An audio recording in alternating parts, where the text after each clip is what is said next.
Thank you, Jim. When Vice President Kamala Harris stepped up to take the oath of office, she was escorted by a face you might recognize. Harris was escorted by Eugene Goodman. He is the Capitol police officer who became the face of resistance to rioters who stormed the Capitol 2 weeks ago today. He was seen on video leading a mob of Trump supporters in the opposite direction of the Senate chambers. Now he has taken on a new role, acting Deputy House Sergeant at Arms. Lawmakers have also introduced legislation to award Goodman with the Congressional Gold Medal for potentially saving lives. Women and girls across the country watched Kamala Harris being sworn in as the first woman and first woman of color to be vice president. One organization celebrated today in solidarity, her sorority. Alpha Kappa Alpha has declared January 20th Kamala D. Harris Day. News 3's Maya Skinner joins us live in studio with reaction from a local chapter. Mark, members of the oldest black sorority, Alpha Kappa Alpha, or AKAs, are flaunting the group's signature pink and green colors and pearls to celebrate Kamala Harris. I spoke with the Carbondale chapter president, who says this inauguration is an inspiration. Carbondale chapter president of the Alpha Kappa Alpha sorority incorporated, Jakari Henderson, says she woke up Wednesday morning with excitement. It has really been a moment in history that we will never forget.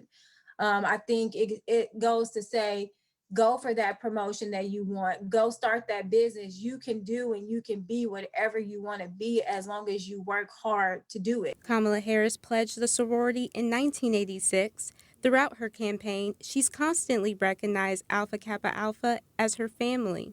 Henderson says Harris's success shines a positive light on these kinds of institutions. It's just not a big accomplishment for just my sorority, but for the whole Divine Nine, for all Greek organizations. We are all standing in support and solidarity of Kamala's accomplishment, because when one of us win, we all win.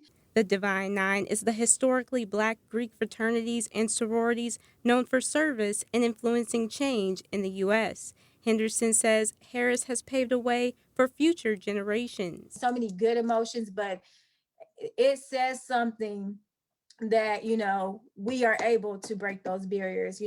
Glass ceilings have been around for years and years and years. And says she can't wait to see Harris's impact on the nation. I'm really just looking forward to see the future, just all of the things that she's going to do even after she leaves the office.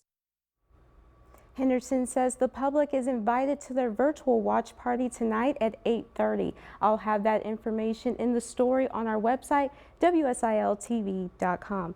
Live in the studio, Maya Skinner, News 3. Outgoing President Donald Trump held his own farewell ceremony this morning, opting not to attend the inauguration. He took time to wish the new administration luck and said it was an honor to serve the country the last 4 years. They have the foundation to do something really spectacular.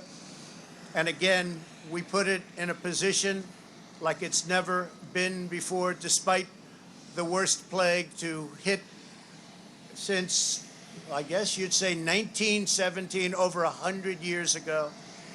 And despite that, the things that we've done have been just incredible. And I couldn't have done it without you. So just a goodbye. We love you. We will be back in some form. President Trump ending his speech hinting about a comeback, but did not elaborate in any way. And the nation's first ever youth poet laureate called for unity as she spoke at the inauguration this morning. 22-year-old Amanda Gorman read her poem entitled "The Hill We Climb." Somehow we've weathered and witnessed a nation that isn't broken, but simply unfinished. We, the successors of a country and a time where a skinny black girl descended from slaves and raised by a single mother can dream of becoming president, only to find herself reciting for one. Gorman started writing poems when she was a child. She said civil rights icons and former President Barack Obama gave her the courage to speak in public. As honored guests celebrated a new era in Washington, the Illinois Capitol remained silent. There were actually more reporters and drones in the sky than protesters. Capitol Bureau Chief Mike Militic joins us live from Springfield with more on the day's events. Mike? Mark, good evening. I got here to the Capitol shortly after President Biden took his oath of office, and as I looked around, I saw nobody here at the Capitol besides police and the National Guard. Of course, we did see a few protesters, only about 5 throughout the day while we were getting our video. Now, Capitol Police did make sure the streets surrounding the Capitol were closed off in the case there was a larger group to come and protest. Governor J.B. Pritzker planned for the worst after the FBI shared warnings of armed protests planned for all 50 state capitals. Members of the Illinois National Guard have been on site since Saturday. Us just being out here, I'm sure, was a factor in perhaps anybody's plan to do anything, but we were really hoping that it would just be us out here showing that we're ready for anything that could happen. Major A.J. Ruggieri said the Guard supports First Amendment rights and members would have been fine with peaceful protesters. Now, he did stress they were only on site to help state and local police with anything they needed. State employees weren't actually allowed inside the Capitol building today, but I did check in with the Secretary of State's office. They confirmed employees should be able to come back in tomorrow. For now, reporting live in Springfield, Mike Militic, News 3. You can head to our website, WSILTV.com, for all of today's inauguration coverage, including photos, speeches, and other ceremonies.